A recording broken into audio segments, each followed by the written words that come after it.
உதகை அருகே பழங்குடியின கிராமத்தில் சுற்றித் திரியும் புலியை பிடிக்கும் பணி தீவிரமடைந்துள்ளது.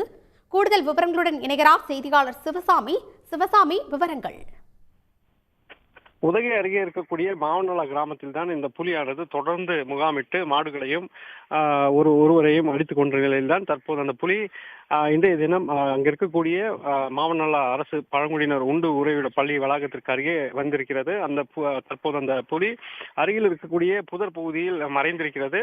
கடந்த 24ஆம் தேதி இந்த புலி அங்க இருக்கக்கூடிய நாகையம்மாள் என்ற 61 வயது பழங்குடியின பெண்ணை அடித்துக் கொண்டு ஆற்று பகுதிக்குள் இழுத்துச் சென்றது. அதனைத் தொடர்ந்துதான் அந்த புலியை பிடிக்க வேண்டும் என்று பொதுமக்கள் தொடர்ந்து கோரிக்கை விடுத்ததை அடுத்து புலியை கூண்டு வைத்து பிடிப்பதற்காக வனத்துறை அனுமதி வழங்கியிருக்கிறது. அதனைத் தொடர்ந்து தற்போது 4 இடங்களில் கூண்டுகள் வைக்கப்பட்டிருக்கிறது. 30க்கும் மேற்பட்ட இடங்களில் நவீன தானியங்கி கேமராக்கள் பொருத்தி அந்த புலியை தேடும் பணியாளர்கள் தொடர்ந்து நடைபெற்று வந்தது. தொடக்கத்தில் 24ஆம் தேதி மட்டும் தென்பட்ட அந்த புலி அதற்கு பிறகு கடந்த ஒரு 10 நாட்களுக்கு மேலாக அந்த புலி எங்கு சென்றது என்பது தெரியாமல் வனத்துறையினர் திணறி வந்த நிலையில் கடந்த 7ஆம் தேதி மீண்டும் அந்த நாகையம்மாளை அடித்துக் கொண்ட இடத்திற்கு அந்த புலியானது வந்தது.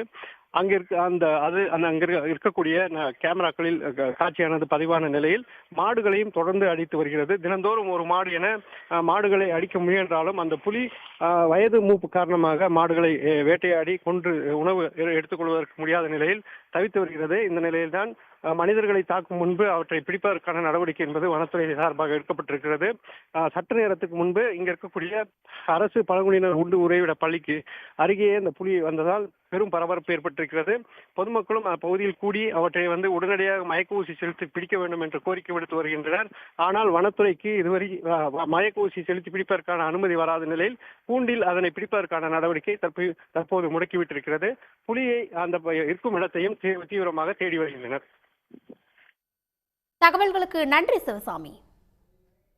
உடனுக்குடன் செய்திகளை தெரிந்து கொள்ள சன் நியூஸ் பெல் ஐகானை கிளிக் பண்ணுங்க.